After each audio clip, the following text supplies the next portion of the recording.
Hello and welcome to episode 319 of the Daily Sales Message Sales Podcast, where every single day I share a piece of simple and actionable advice that's designed to help you feel more confident and sell more stuff. In today's episode, as I just breeze straight into it, if you're new around here, if your first episode, I'm not going to tell you who I am. You've got to look me up. Sorry about that. But let's get straight into the value and what we're going to talk about today. And it's quite simply this. Do not reply to your own message, or at least think twice before you do it. Don't reply to your own message. And what I mean here, this is particularly relevant if you imagine a DM, a direct message conversation. So if you can visualize, we've got the conversation kind of window here. A person talks, another person talks. It's almost like a little ladder of conversation there. If I've messaged you and said, hey, blah, blah, blah, want to buy my stuff, are you interested? And then you haven't responded. And then I go, hey, blah, blah, blah, want to buy my stuff.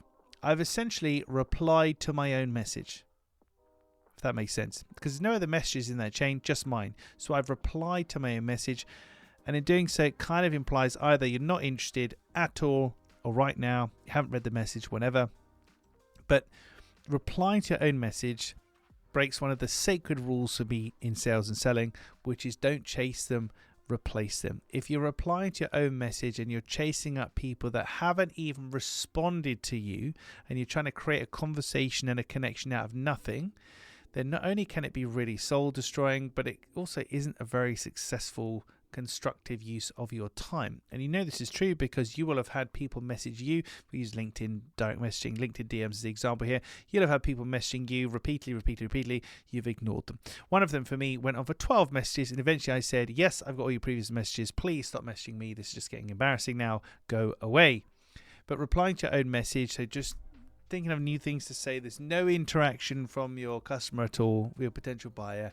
That's the problem, because behavior is a form of communication. Excuse me. Behavior is a form of communication. If I'm not responding, more often than not, it's me telling you I'm not interested.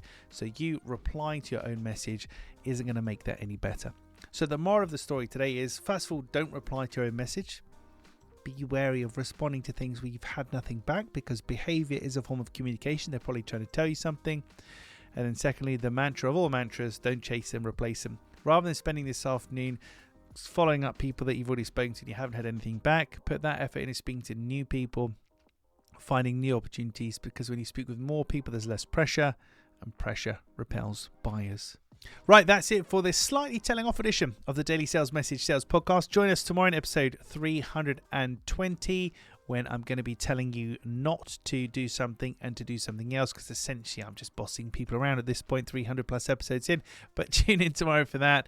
Thank you for listening or watching all the way to the end. I do appreciate it. I'll catch you in tomorrow's episode.